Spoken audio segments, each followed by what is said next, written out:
Hello दोस्तों, तो आज की इस वीडियो में मैं सोल लैंड 2 की आगे की नॉवेल को कंटिन्यू करने वाला हूँ। और हाँ, अगर आपने अभी तक इसके पिछले पार्ट को नहीं देखा है तो अगर आप लोगों ने मिस किया है तो मैं उसका लिंक को डिस्क्रिप्शन और कमेंट में दे दूंगी, तो आप लोग वहाँ जाकर चेक करके देख लेना। तो इस एपिसोड की शुरुआत भी बिल्कुल वहीं से होता है और तभी योहाओ अचानक से वांग क्यूआईवे को अपनी तरफ खींच के अपनी बाहों में भर लेता है।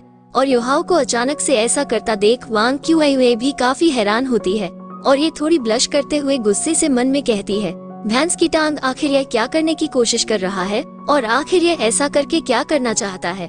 और तभी अचानक से हुआ योहाओ के अंदर से काफी खतरनाक तरीके से आइस एम्प्रेस की एब्सोल्यूट आइस की पावर निकलती है, जिस वजह से चारों तरफ आइस फैलने लगती है और हवा में स्नो गिरने लगती है। और फिर हम देखते हैं कि वांग क्यूआईवे और योहाओ इस सुंदर से जहरीले जंगल के अंदर आगे बढ़ रहे होते हैं। और आगे बढ़ते हुए वांग क्यूआ मन में कहती है, हमें अंदर और कितना जाने की जरूरत है, और अगर पॉइजन लगातार ऐसे ही सोल गाइड को इरोड करता रहा तो काफी जल्द ही यह जहर हम तक पहुंच जाएगा। और तभी अचानक से योहाओ वांग क्यूआ को अपनी तरफ खींचते हुए कहता है, रुको एक सेकंड के लिए, जरा मेरे करीब आओ। और इसे ऐसा करता देख वांग क्यूआ मन में कहती है, आखिर यह क्या करने वाला है। और योहाओ को अचानक से ऐसा करता देख वांग क्यूआ भी काफी हैरान होती है और ये थोड़ी ब्लश करते हुए गुस्से से मन में कहती है, भैंस की टांग, आखिर यह क्या करने की कोशिश कर रहा है और आखिर यह ऐसा करके क्या करना चाहता है। और तभी अचानक से हुआ योहाओ के अंदर से काफी खतरनाक तरीके से आइस एम्प्रेस की एब्सोल्यूट आइस की पावर निकलती है, जिस वजह से चारों तरफ आइस फैलने लगती है और हवा में स्नो गिरने लगती है। और फिर हम देखते हैं कि वांग क्यूआईवे और योहाओ इस सुंदर से जहरीले जंगल के अंदर आगे बढ़ रहे होते हैं। और आगे बढ़ते हुए वांग क्यूआ मन में कहती है, हमें अंदर और कितना जाने की जरूरत है, और अगर पॉइजन लगातार ऐसे ही सोल गाइड को इरोड करता रहा तो काफी जल्द ही यह जहर हम तक पहुंच जाएगा। और तभी अचानक से योहाओ वांग क्यूआ को अपनी तरफ खींचते हुए कहता है, रुको एक सेकंड के लिए, जरा मेरे करीब आओ। और इसे ऐसा करता देख वांग क्यूआ मन में कहती है, आखिर यह क्या करने वाला है। और तभी यहाँ डोमेन ऑफ ब्लिज़ार्ड स्नो का इस्तेमाल करता है, जिस वजह से आसपास का पूरा ग्राउंड बर्फ में जम गया होता है।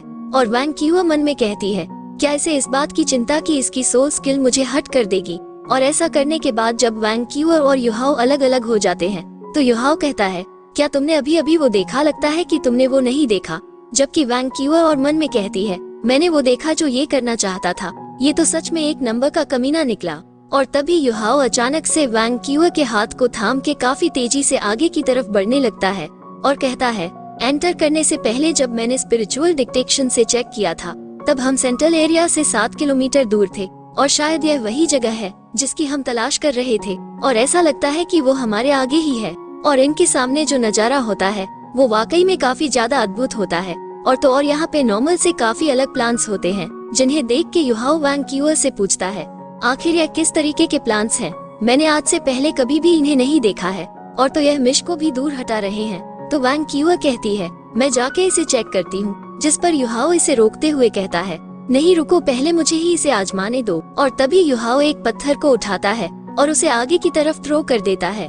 और जैसे ही यह स्टोन इनके सोल गाइड से बाहर निकल के उस एरिया में जाता है तो इस पत्थर के ऊपर इस पॉइजन का काफी खतरनाक असर होने लगता है और यह जाके जमीन पर गिर पाए उससे पहले ही यह पत्थर हवा में पल भर के अंदर ही नष्ट हो जाता है। तो वांग क्यू कहती है, यहाँ की एयर तो पहले के मुकाबले कहीं ज्यादा कोरोसिव हो गई है।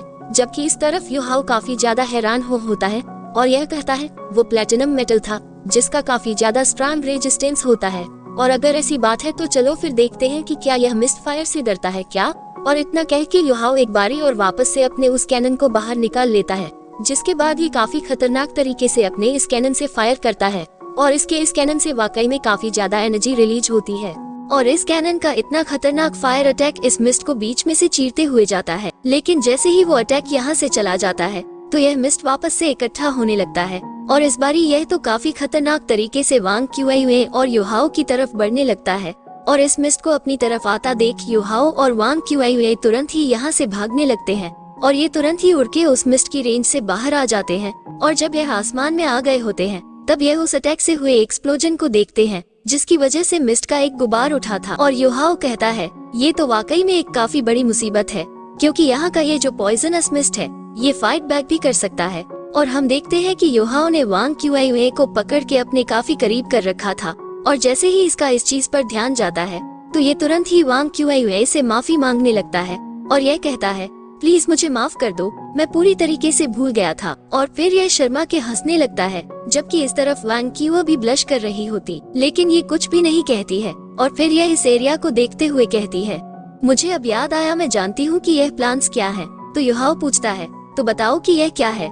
तो वांग क्यूआ इस प्लांट को देखते हुए कहती है, मेरे ख्याल से इसे जेड फोसोफोरस होना चाहिए, जो कि 7 एब्सोल्यूट्स में से एक है। और यह 7 एब्सोल्यूट 7 सबसे ज्यादा पॉइजन प्लांट्स होते हैं। और वांग क्यूआ युहाओ को बताती है, ये दुनिया में 7 मोस्ट पॉइजनस प्लांट्स में से एक है। और न सिर्फ ये कोरोसिव है, बल्कि यह काफी ज्यादा टेरिफाइंग भी है। और जब किसी की बॉडी इस पॉइजन के कांटेक्ट में आती है, तो न सिर्फ उसकी बॉडी इससे कोरोड होती है, बल्कि इसकी वजह से उसे अनइमेजिनेबल पेन भी होता है।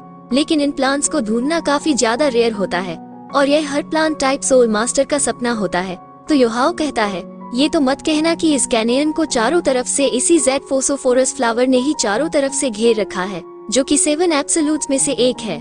और यहाँ पे तो ये कितने ज्यादा है, तो फिर इन्हें रेयर प्लांट कैसे कह सकते हैं। तो वांग क्यूआ कहती है, मेरी मेमोरी के अनुसार वैसे तो ये प्लांट्स ग्रुप में रहते हैं, लेकिन इनकी रिप्रोडक्टिव एबिलिटी काफी प्योर है। और ज्यादातर अभी हमने जिन प्लांट्स को देखा है, उनमें से ज्यादातर प्लांट टाइप सोल बीस्ट के अंदर इवॉल्व हो चुके हैं। और यही वजह है कि वो इतने पावरफुल पॉइजनस मिस्ट को कंट्रोल करके हम पे अटैक कर सकते हैं। और यहाँ पे ये जितने भी प्लांट्स हैं, इन सभी का कम से कम कल्टीवेशन 10,000 ईयर्स का है। और यहाँ तक कि अगर यहाँ पे लिटिल डिलो का एक ग्रुप भी यहाँ पे आता, तभी वो सभी ही इसे अवॉइड करने की कोशिश करते। और यह जो इस पॉइजन मिस्ट को कंट्रोल कर पाते हैं, जिस वजह से ये करीब करीब अनबीटेबल है। और इस चीज को सुनकर युहाओ काफी ज्यादा निराश हो जाता है, और यह एक पेड़ के पास में निराश होकर बैठ जाता है और कहता है, मैंने ये सोचा था कि अंकल दामिग ने ये जो टास्क मुझे दिया है, उन्होंने ये सोच के मुझे दिया होगा कि मैं अपनी स्ट्रेंथ और एबिलिटी के दम पे इसे कर सकता हूँ। और यहाँ तक कि अगर यह मुश्किल होता, तब भी मेरे पास एक चांस होता कि मैं इसे कंप्लीट कर लेता। लेकिन अभी जो तुमने कहा है, उसे सुनने के बाद मुझे अब रियलाइज हुआ है कि हमारे सफल होने के चांसेस करीब करीब 0 ही हैं। और अगर हम अब भी जबरदस्ती आगे बढ़ते हैं, तो हम सिर्फ उनके लिए एक फर्टिलाइजर ही बन जाएंगे। और फिर युहाओ निराशा के साथ यहाँ पे खड़े होते हुए कहता है, मैंने इस जगह को याद कर लिया है, और मैं लौट के यहाँ पे जरूर आऊंगा। और तभी वांग क्यूआई कहती है, हुआ युहाओ, मैं एक रास्ते को जानती हूँ, क्या तुम उससे सुनना चाहोगे। तो युहाओ चौंक हुए पूछता है, क्या तुम इसे पार करने के रास्ते को जानती हो क्या। और हम देखते हैं कि युहाओ डोंगर को याद करते हुए मन में कहता है, डोंगर मुझे माफ कर देना, लेकिन अब मुझे नहीं लगता है कि कोई भी उम्मीद बची है, और प्लीज मुझे माफ कर देना जो मैं कुछ नहीं कर सका। और इतना कह कि युहाओ निराश होकर यहाँ से जाने लगता है। और तभी वांग क्यूआई युहाओ से कहती है, युहाओ, क्या अब तुम्हें रियलाइज हो गया है कि जिसे इमोर्टल हर्ब की तुम्हें जरूरत है डोंगर को ट्रीट करने के लिए, वो चारों तरफ से इस जेड फोसोफोरस फ्लावर से घिर रखी है। तो युहाओ निराश होते हुए उदास होते हुए कहता है, मैं जानता हूँ, लेकिन आगे बढ़ने के लिए मेरे पास कोई भी रास्ता नहीं है। और मेरे पास जो लेवल 6 की शील्ड है, अगर वो इस पॉइजनस मिस्ट के साथ कांटेक्ट में आती है, तो तुरंत ही वो नष्ट हो जाएगी। तो वांग क्यूआ कहती है, तुम तो उसे बचाने के लिए काफी डिस्परेट थे ना, लेकिन अब क्या हुआ। क्या तुमने कभी सुना है कि इस दुनिया के अंदर जो भी है उसके एक एडवांटेज और डिसएडवांटेज है, और इस चीज से कोई भी फर्क नहीं पड़ता है कि इस फॉरेस्ट के अंदर पॉइजन कितना ज्यादा स्ट्रांग है, लेकिन इसके लिए यह नामुमकिन है कि इसकी कोई भी बिजनेस ना हो। और इस चीज को सुनकर युहाओ चौंक जाता है और यह पूछता है, क्या तुम्हारे पास इसको पार करने का कोई रास्ता है, और पहले तुमने इसके बारे में कुछ क्यों नहीं बताया। तो वांग क्यूआ कहती है, तुम ही हो जो कि डोंगर को बचाना चाहता है, ना कि मैं। और इस चीज को सुन के युहाओ चौंक जाता है और तुरंत ही अपनी टोन को चेंज करते हुए प्यार से कहता है, वांग क्यूआई, क्या प्लीज तुम मुझे वो बता सकती हो कि वह क्या है। और इस चीज को सुन के वांग क्यूआई मन में कहती है, इसे इस तरीके से एक्ट करता देख आखिर मुझे क्यों इतना गुस्सा आ रहा है। और फिर यह युहाओ से कहती है, मैं ये चीज सिर्फ तुम्हें तभी बताऊंगी अगर तुम मेरे आगे घुटनों के बल बैठ के इस चीज की भीख मांगते हो। तो और यह कहने के बाद वांग क्यूआ मन में कहती है, आखिर मैं युहाओ से ऐसा कुछ क्यों कह रही हूँ, और ना जाने क्यों मैं अपने अंदर इतने ज्यादा गुस्से को महसूस कर रही हूँ, और यहाँ तक कि मैं तो अपने इस गुस्से को भी कंट्रोल नहीं कर सकती हूँ। और वांग क्यूआ की इस बात को सुन के युहाओ काफी चौंक जाता है और यह कहता है, क्या मैं बैठकर तुमसे माफी मांगू, क्या तुम पागल हो गई हो। तो वांग क्यूआ चिल्लाते हुए कहती है, मैं नहीं बल्कि तुम ही हो जो पागल हो गया है, और यहाँ तक कि तुम तो अपनी जिंदगी को भी खतरे में डाल रहे हो सिर्फ उस हर्ब को हासिल करने के लिए।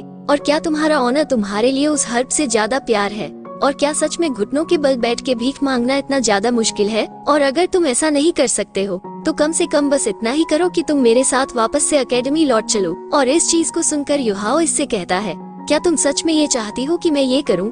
जिस पर वांग क्यूआ हामी भर देती है और इस चीज को देख के युहाओ चुपचाप थोड़ी देर तक खड़ा रहता है।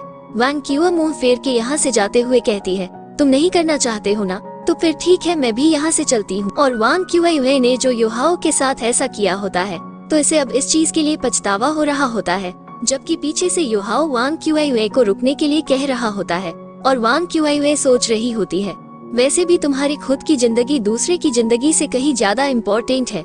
लेकिन तभी अचानक से वांग क्यूआ के काफी तगड़े वाले होश उड़ जाते हैं, क्योंकि इसकी शर्त के अनुसार युहाओ अपने घुटनों पे आ गया होता है। और वांग क्यूआ इसलिए इतना ज्यादा चौंक गई होती है क्योंकि इसने बिल्कुल भी एक्सपेक्ट नहीं किया था कि युहाओ अपने घुटनों पे आ जाएगा। और इस तरफ युहाओ वांग क्यूआ के आगे घुटनों के बल आ जाता है और उसके आगे झुकते हुए भीख मांगते हुए कहता है, वांग क्यूआ, मैं तुमसे भीख मांगता हूँ कि प्लीज तुम मुझे बता दो कि कैसे इस जेट फोजो फॉरेस्ट फ्लावर को अवॉइड किया जा सकता है। और युहाओ की यह चीज वांग क्यूआ के दिल को झंझोट कर रख देती है और यह मन में कहती है, ये घुटनों के बल आ गया, यह असल में मेरे सामने घुटनों के बल बैठा है और उसकी जिंदगी को बचाने के लिए, यहाँ तक कि इसने अपने मेन वाले ओनर को भी ठुकरा दिया है।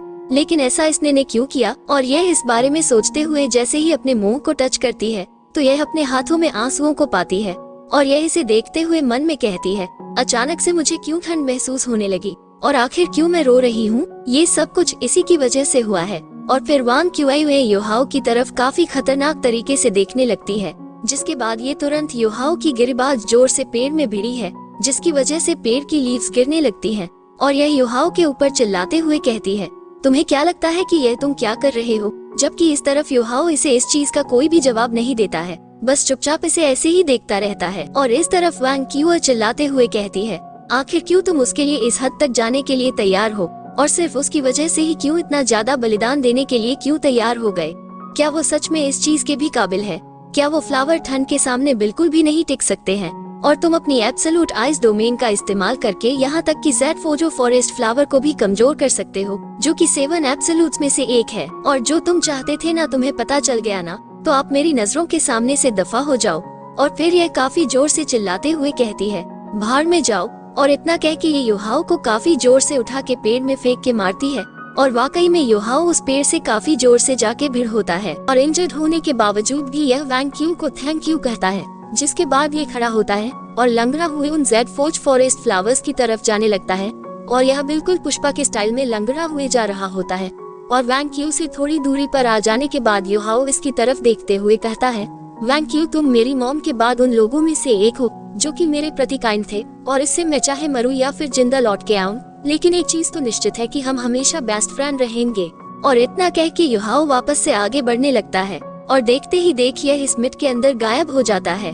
और यहाँ पे अब सिर्फ वांग क्यूआ अकेली रह गई होती है, जो कि गुस्से में युहाओ को चिल्लाते हुए इडियट बस्टर स्टूपिड कह रही होती है। और यह गुस्से में अपने एक पंच को उस पेड़ के ऊपर मारती है और इसके पंच में इतनी ज्यादा फोर्स होती है कि वो पेड़ टूट के नीचे गिर जाता है। और इस पेड़ को तोड़ देने के बाद इसका गुस्सा शांत हो जाता है और अब इसे काफी ज्यादा दुख हो रहा होता है और यह भी अपने घुटनों के बल आ जाती है और यह रोते हुए कहती है, आखिर इस दुनिया के अंदर इसके जैसा स्टूपिड क्यों है? और क्या तुम सच में अपनी जिंदगी को उस लड़की के लिए सेक्रीफाइस करने के लिए तैयार हो? और इतना दिखते ही आज का हमारा एपिसोड यहीं पर एंड हो जाता है और इसका दूसरा पार्ट को मैं कल अपलोड करूंगा। और यदि अगर आप लोगों को वीडियो थोड़ा सा भी अच्छा लगा हो, लाइक शेयर सब्सक्राइब जरूर कर लेना और हाँ, कमेंट करके बताना कि वीडियो कैसे लगा। मिलते हैं अगले वीडियो में।